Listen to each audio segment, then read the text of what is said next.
ते 3.5 मध्ये आहेत बघा. पहिला स्टेप्स एवढा मोठा आहे, दुसरा स्टेप्स एवढा मोठा आहे, आणि तिसरा असा एवढा आहे, आणि चौथा जो आहे ना तो बारका असा अर्धा आहे, अर्धा एवढा आहे आता. म्हणजे पहिला एवढा मोठा एवढा, दुसरा पण एवढा, तिसरा पण एवढा, आणि चौथा जो आहे तो एवढा आहे. ते कसं आहे तर त्याचं एक असं आहे बघा, मी लिहून काढले इथं. एका वर्षात 3.5 मुहूर्त येतात आपल्याला. एका वर्षात कुठले कुठले येतात की एक गुढीपाडवा असतो, आणि दसरा आहे, दीपावली पाडवा, आणि अक्षय तृतीया, अर्धा अक्षय तृतीयाचा आहे आपला. म्हणजे कुंभमेळावा जो आहे ते पण 3.5 ठिकाणी भरलं जातं. प्रयागराज, उज्जैनी, त्र्यंबकेश्वर आणि हरिद्वारला असं अर्धा भरला जातो. आपल्या शक्तीपीठे पण किती आहेत महाराष्ट्रात? शक्तीपीठे पण 3.5 आहेत. कोल्हापूरची महालक्ष्मी, तुळजापूरची भवानी माता, माहूरची महाकाली आहे, आणि रेणुका देवी आहे. मग आणि वणीची सप्तशृंगी हे अर्धे आहे, असं दाखवलेलं आहे. आपल्या देहामध्ये कुंडलिनी जी आहे ती पण 3.5 एड्यामध्ये. ज्ञानोबरायांनी पण एक ओळी मांडली, का ते आऊट कोटी वळणे. 3.5 एड्यामध्ये जी कुंडलिनी अवस्था आहे ना आपल्या 2 नंबरच्या ठिकाणी, ती कुंडलिनी आहे तिथं, ती पण 3.5 एड्यामध्येच जागृत झालेली आहे. आणि आपल्या देहावरती जे रोम आहेत, केस आहेत, ती 3.5 कोटी केस आहेत. यासाठी तुकोबरायांचा पण अभंग पाहिजे असेल तर मी नंतर कोणाला देईन. आणि त्यानंतर आपला देह हा 3.5 हाताचा, इथून कोपऱ्यापासून इथं मधल्या बोटापर्यंत आहे ना, बरोबर 3.5 हात आपण बरोबर एवढेच मोजले जातात. आणि सर्वात महत्वाचं म्हणजे आपल्या ज्या सगळे जे ग्रंथ लिहिलेत ना ते 3.5 दंडकामध्येच लिहिलेले आहेत.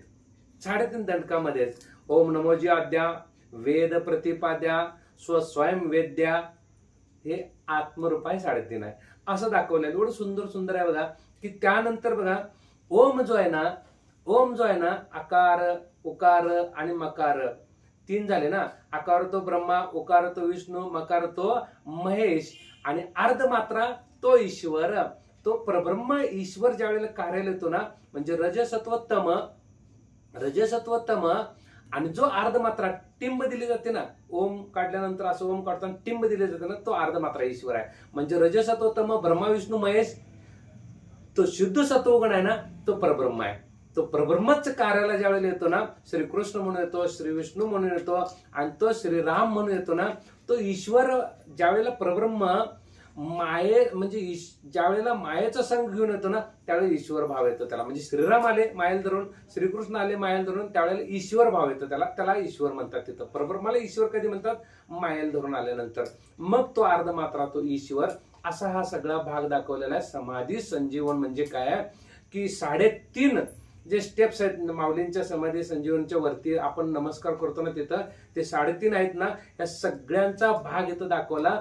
आणि 3.5 काय आहेत तर ब्रह्मा विष्णू महेश आणि अर्धमात्रा तो ईश्वर, म्हणजे परब्रह्मच साक्षात तिथं अवतरित झालेला आहे. म्हणून माऊलींच्या तिथं 3.5 भाग दाखवलेला आहे. आपली वेळ संपलेला आहे. संत काय सांगितलं? म्हणून साधुबोध झाला तो नरून या ठेला, ठाईच मराला अनुभव, कापुराच्या वाती उजळायला ज्योती, ठाईच समाप्ती झाली जैसे मोक्षरेखी आला.